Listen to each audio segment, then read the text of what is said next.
I've done long walks from the same starting point, south down the Continental Divide all the way to Mexico, and north the length of the Canadian Rockies. So going back to the same place and walking west seemed very attractive, but also because it's a mountain route through wild country, most of which I've never seen, so that's attractive as well. And I like the idea of walking from the Rockies to the Pacific Ocean. No, sounds good. Tell me a little bit about the history of the trail. Well, the trail really, the idea came from a hiker called Ron Strickland back in the 1970s, and he thought there isn't a trail going this way, that there ought to be one, and he prospected, you know, an initial route, and then a society was formed to try and build it and promote it, and he wrote a guidebook. But these things take a very long time.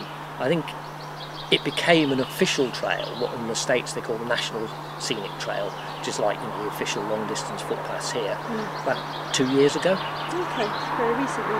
Yeah. So why now are you answering your own question there? Is it because it's become an official trail, or is it for your own personal reasons that you're choosing to do it? It's not because it's become an official trail.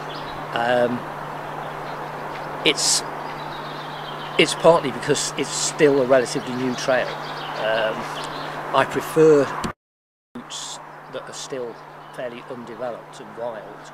It's why I've never done the Appalachian Trail, for example. I mean, I might do it one year, but the fact that it's so well developed and blazed the whole way with so many facilities has actually put me off. The Pacific Northwest Trail, although it's got trail at the end of the name, it's really a route. There'll be sections of cross-country, sections of you know, old forest roads, old trails that aren't maintained, bits of actual official trail, and it's linking all of these. And really the idea is the name, the trail, is, if you like, an excuse to walk from the Rockies to the Pacific, so I use that as a guideline. I won't feel any obligation to try and follow, you know, any sort of official route. I mean, the guidebook's interesting because it has, you know, sort of a best route and a practical route and suggestions for other routes. It's not a formal, this is what you follow and this is the only route at all. And if it looks more interesting and I can see other ways, I'll leave both those routes and do my own. So how much planning have you done?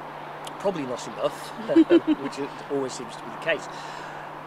I don't like to do too much planning. I mean, I have not read the guidebook from cover to cover because I want as much of it as possible to be new, to be exciting, to be places I haven't seen and don't know much about. I mean, the key with the planning is, first of all, you work out, you know, how long is it going to take, and then it's just where are the resupply points, because obviously with the 1,200-mile walk you're not going to carry everything you need from the beginning. What's the distance between them, so how much food you'll need for each one, and also with the resupply points, can I buy everything I need there, or do I need to send supplies in advance because, you know, there's nothing there but a post office and a snack bar. So that's the main planning. The routes in between I shall see as I go along. So how long are you planning that it will take you? It's going to take up to 75 days, probably less than that, but that's what I'm allowing. Again, it'll depend on the exact route I choose and what it's like. There are some sections which are on, you know, forest roads and tracks where I will probably be able to do, you know, 25 miles a day. There are other sections which are cross-country where 10 miles a day might be, you know, a good distance. How much of each there are, I'll see. And what will be the greatest distance between supply points? It looks like being, again depending on the exact route, but 120 to 150 miles, so roughly a week. Okay. I mean, ideally I would like not to have to carry more than a week's food at the time. So obviously not everybody could do the Pacific Northwest Trail. Does it take a certain sort of personality, and what skills does it take to do something like this? If you do it on your own, which I generally do, I think the main thing is you have to be happy with your own company, which I know some people aren't. I mean, I have a friend who years and years ago set off to do the TGO challenge on his own. Now, he was an experienced hill walker and mountaineer. He got halfway across Scotland and packed it in because he really didn't like being by himself, and this was before the days when the challenge became a social event. Yeah. So you didn't have lots of meeting places or travel with other people. I think that's the main thing. I don't think you have to really want to do it. That's the other thing. You have to have the drive to do it. I don't think the skills are that significant in that any competent hill walker in the UK could do one of these trails. In a lot of ways, the TGO challenge is tougher than any of these trails because you're mostly on much more exposed ground with much worse weather.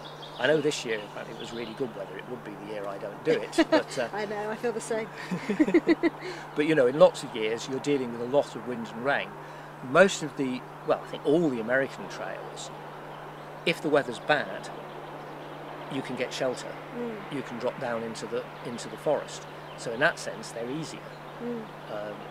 And obviously the more popular ones, certainly the Appalachian Trail, and I believe now the Pacific Crest Trail, but it wasn't like that when I did it, there are enough people doing it that you can hike with other people, meet other people, every day. So you don't have to do it as if you like an isolated experience.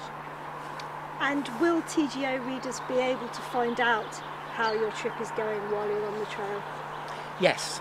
I'm going to be sending back reports, both sort of short blog posts and longer accounts, whenever I can. Okay.